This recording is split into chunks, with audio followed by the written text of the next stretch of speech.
एक पति और पत्नी की प्रेम कहानी। मेरी प्यारी सुधा। तुम बिन मैं कुछ नहीं। सुधा। मोहन ने सुधा का हाथ अपने हाथ में लेके बोला, डॉक्टर कहते हैं कि तुम मेरी बात नहीं सुन सकती, पर मुझे पता है कि तुम मेरी बात, मेरा स्पर्श सब महसूस करती हो। मोहन बोला। फिर कुछ पल एकटक सुधा को देखता रहा। जल्दी से ठीक हो जाओ सुधा, तुम्हारी ये खामोशी मुझे चुभती है।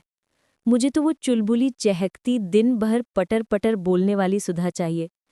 तुम बिन मैं कुछ नहीं। इस अनाथ को तुमने अपने प्यार से एक परिवार का सुख दिया, जिसके लिए मैं बचपन से तरसता रहा। फिर तुम्हारे आने से मेरी बंजर जिंदगी जैसे फिर से हरी भरी हो गई। अरे ऐसे क्या देख रही हो, मैं सच कह रहा हूं सुधा। तुमने जहां एक और पत्नी बन मेरी जिंदगी को प्यार के रंगों से रंगीन किया, वहीं अपने दुलार व मेरी परवाह कर एक माँ की तरह अपने प्यार का आंचल मेरे सर पे रखा। कभी कुछ गलत करने पे एक पापा की जैसे डांटा, और फिर एक पापा की जैसे सही गलत बता के मेरा मार्गदर्शन भी किया। और कभी खुद बच्ची बन, कभी चुस्की की, कभी इमली की, ऐसी कितनी छोटी छोटी फरमाइशें कर मुझे बड़पन का एहसास दिलाया तुमने। हमने साथ में जिंदगी के खुशनुमा 30 सावन साथ में बिताए। आज जब तुम मुझसे दूर हो तो पहली बार एहसास हो रहा है कि तुम मेरी जिंदगी की जरूरत नहीं, बल्कि मेरी जिंदगी ही हो सुधा। यहाँ अस्पताल में सब मुझको पागल समझते हैं।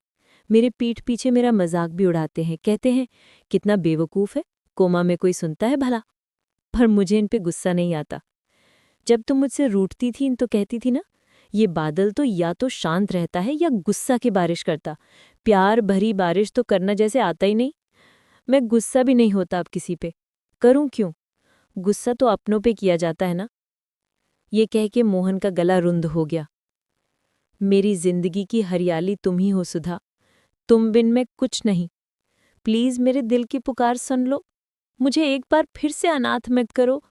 एक बार फिर मेरी बंजर जिंदगी को अपने प्यार की हरियाली से हरा कर दो। सुधा का हाथ अपने हाथ में लेके आज मोहन जैसे बादलों की बारिश की तरह आंसुओं से बरस पड़ा।